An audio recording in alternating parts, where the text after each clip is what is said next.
Bismillahirrahmanirrahim. Assalamualaikum warahmatullahi wabarakatuh.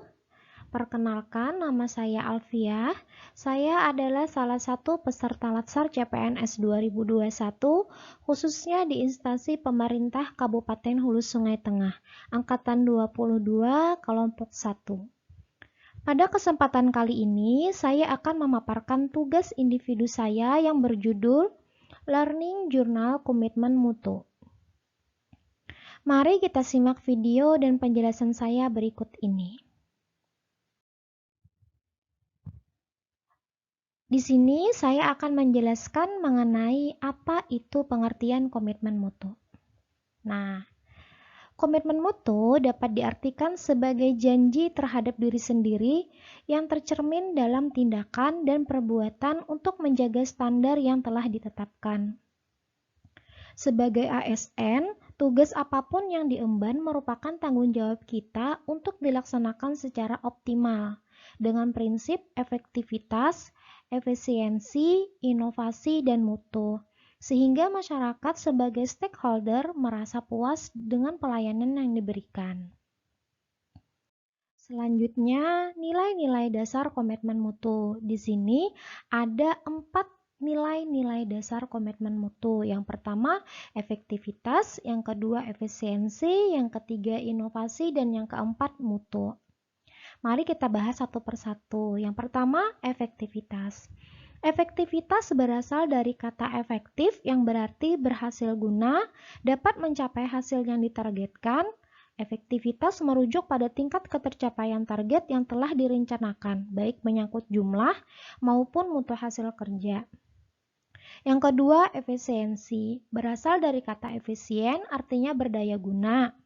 Efisiensi merupakan tingkat ketepatan realisasi penggunaan sumber daya dan bagaimana pekerjaan dilaksanakan sehingga dapat diketahui ada tidaknya pemborosan sumber daya, penyalahgunaan alokasi, penyimpangan prosedur, dan mekanisme yang keluar alur. Yang ketiga, inovasi. Terdapat 3 urutan kegiatan dalam rangka mencapai inovasi, antara lain semangat belajar, kreativitas, dan imajinasi. Inovasi perlu dilakukan agar dapat beradaptasi dengan tuntutan perubahan yang dipicu oleh pergeseran selera pasar, meningkatnya harapan dan daya beli masyarakat, gaya hidup, kesejahteraan, ekonomi, pengaruh globalisasi, serta perkembangan ilmu pengetahuan dan teknologi. Yang terakhir itu mutu. Mutu merupakan standar yang menjadi dasar untuk mengukur hasil capaian kerja. Selain itu, juga sebagai pembeda dengan produk yang dihasilkan oleh lembaga sejenis. Baik, selanjutnya itu 5 pilar manajemen mutu. Di sini ada 5 pilar. Yang pertama, komitmen. Yang kedua, hasil atau mutu. Yang ketiga, prosedur. Yang keempat, berpikir efektif dan efisien. Yang kelima, melibatkan orang lain di sekitar kita. Selanjutnya, nilai dasar orientasi mutu. Yang pertama itu membangun mindset dan komitmen pegawai terhadap budaya mutu. Yang kedua, meningkatkan mutu proses secara berkelanjutan. Yang ketiga, beradaptasi dengan perubahan. Yang keempat, memfokuskan kegiatan pada kepuasan pelanggan, baik internal maupun eksternal. Yang kelima, membangun kerjasama kolegal antar pegawai yang dilandasi keikhlasan, kepercayaan, dan kejujuran. Yang keenam, menampilkan kinerja tanpa cacat atau zero defect dan tanpa pemborosan atau zero waste sejak memulai setiap pekerjaan. Baik, selanjutnya penerapan nilai dasar orientasi mutu akan mencakup hal-hal sebagai berikut. Yang pertama, mengedepankan komitmen terhadap kepuasan customer atau klien. Yang kedua, memberikan pelayanan yang menyentuh hati untuk menjaga dan memelihara agar customer tetap setia. Yang ketiga, menghasilkan produk atau jasa yang berkualitas tinggi, tanpa cacat, tanpa kesalahan, dan tanpa ada pemborosan.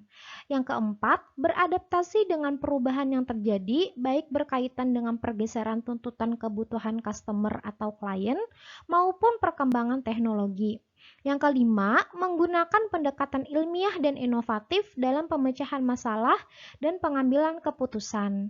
Yang keenam, melakukan upaya perbaikan secara berkelanjutan melalui berbagai cara, antara lain pendidikan, pelatihan, pengembangan ide kreatif, dan kolaborasi. Selanjutnya, penerapan komitmen mutu. Saya sebagai seorang guru bagaimana menerapkan komitmen mutu di sekolah saya.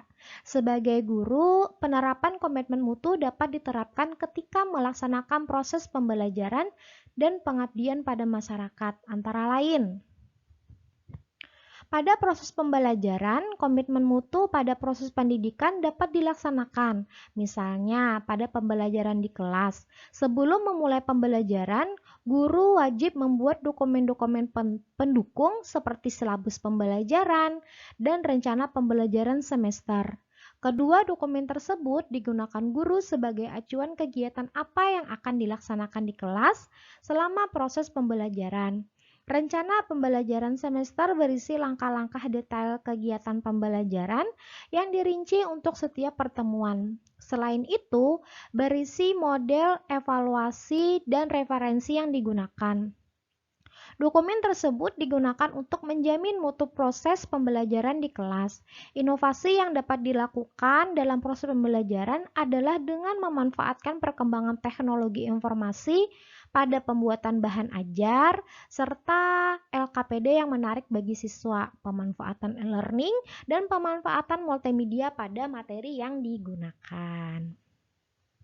Dengan demikian, dapat kita simpulkan, ASN harus mampu menjadi pelayan publik yang handal dan profesional, menjadi pendengar yang baik atas berbagai keluhan dan pengaduan masyarakat, sekaligus mampu menindaklanjuti dengan memberikan solusi yang tepat melalui langkah perbaikan secara nyata, bukan sekedar janji-janji muluk untuk menenangkan gejolak masyarakat.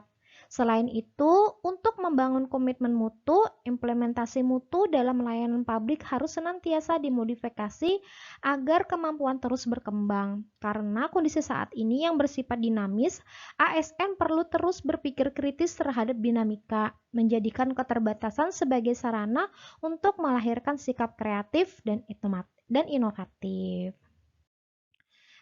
Baik, mungkin hanya ini saja yang bisa saya sampaikan dari materi Learning Journal Komitmen Mutu. Kurang lebihnya mohon maaf. Billahi taufiq wal hidayah. Wassalamualaikum warahmatullahi wabarakatuh.